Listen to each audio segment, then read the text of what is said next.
CM Chandrababu ఢిల్లీలో పర్యటిస్తున్నారు. కేంద్ర ఆర్థిక మంత్రి నిర్మలా సీతారామన్తో భేటీ అయ్యారు.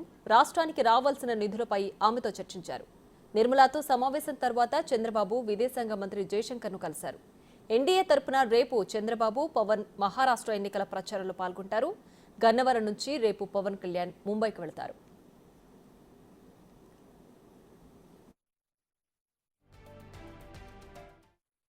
ముందుగా ఫైనాన్స్ మినిస్టర్ గారు నిర్మలా సీతారామన్ గారితో ముఖ్యమంత్రి చంద్రబాబు నాయుడు గారు కలవడం జరిగింది.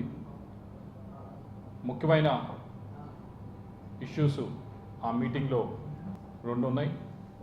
మొదటిది ఏదైతే మొన్న ఫ్లడ్స్ వచ్చినాయో, వరదల వల్ల ముఖ్యంగా విజయవాడ పట్టణం మొత్తం కూడా అన్ని విధాలుగా కూడా చిన్నాభిన్నం అవడం జరిగిందో, చాలామందికి లక్షల్లో ప్రజల పైగా ఆస్తి నష్టం అనేది జరగడం జరిగింది.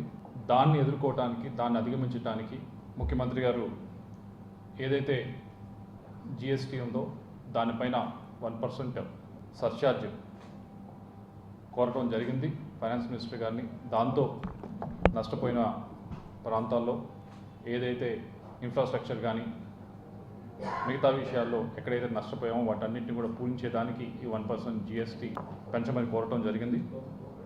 ఏదైతే కెన్ బిట్వా మధ్యప్రదేశ్ ఆ ప్రాంతాల్లో చేస్తూ ఉన్నారో అదేవిధంగా ఆంధ్ర రాష్ట్రంలో కూడా ఈ ఇంటర్లింకింగ్ ద్వారా రెండు నదుల్ని అనుసంధానం ద్వారా కొన్ని లక్షల ఎకరాలకి సాగునీరు, మరీ ముఖ్యంగా ఏదైతే వెనకబడ్డ ప్రకాశం జిల్లా అయితే కానీ, వెనకబడ్డ రాయలసీమ అయితే కానీ, ఈ ప్రాంతాలన్నిటికీ కూడా నీరు అందించాలంటే ఈ రెండు నదుల్ని కూడా అనుసంధానిస్తేనే అవుతుందనే ఉద్దేశంతో ఈ ప్రాజెక్టు గురించి కేంద్ర వైపు నుంచి సహాయ సహకారాలు అందించాలని చెప్పి కేంద్ర మంత్రి నిర్మలా సీతారామన్ గారిని ముఖ్యమంత్రి గారు కోరడం జరిగింది.